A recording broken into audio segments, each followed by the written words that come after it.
أول يوم من رمضان أرواحوا نفوتوه كيف كيف. صباح الخير، وش راكم؟ إن شاء الله تكونوا كامل بخير وصحة رمضانكم وتصوموه بالصحة والهنا إن شاء الله. اليوم غير نوضت رحت توضيت صليت صلاتي قريت الورد نتاعي من القرآن إن شاء الله يا ربي يتقبل منا كامل. ومن بعد ديريكتومون رحت للكوزينة لقيت ماما ديجا سبقت في الشوربة فريك، وكنا ديجا طاجين الحلو طيبناها قبل رمضان بيوم.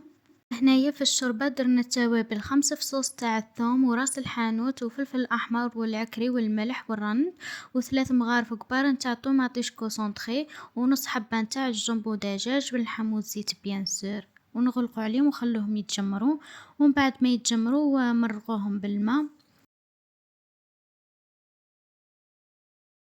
بعد ما يهز الغلية ضيفوا عليه الشوربة فريك اللي كنتو غسلتوها كيما راكم تشوفوا وسكروا عليها وخلوها طيب. ومن بعد جيت نحضر في الطاجين زيتون. ما كانش درجة دائرية في أول يوم من رمضان ما ديرش طاجين زيتون ولا المثوم.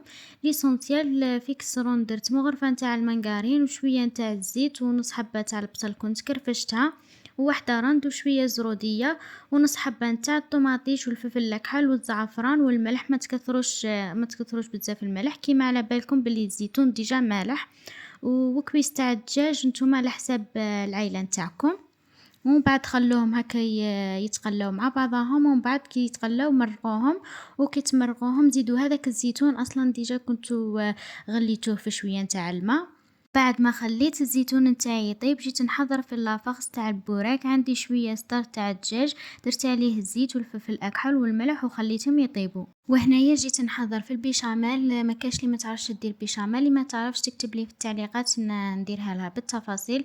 درت لها زوج فصوص تاع الثوم كرفشتهم شويه فلفل اكحل شويه ملح وفرomاج رابي فرomاج تارتينو مع السكالوب اللي كنت قليته، وهذا ما كان. وهنايا كانت الشوربة تاعي طابت زدت لها من فوق الفاح والدبشة وخلطتهم وخليتها.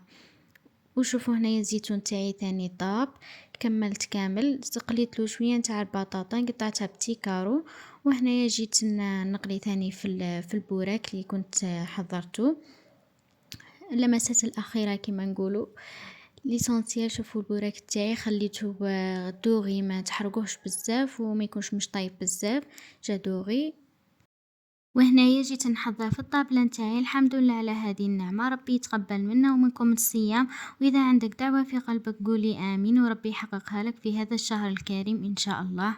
وقولوا لي واش درتوا نتوما أول يوم، وخلوا لي دعمكم باه تشجعوني ونكمل معكم رمضان كامل مع بعضنا إن شاء الله. باي، شاهدكم في الجنة البنات.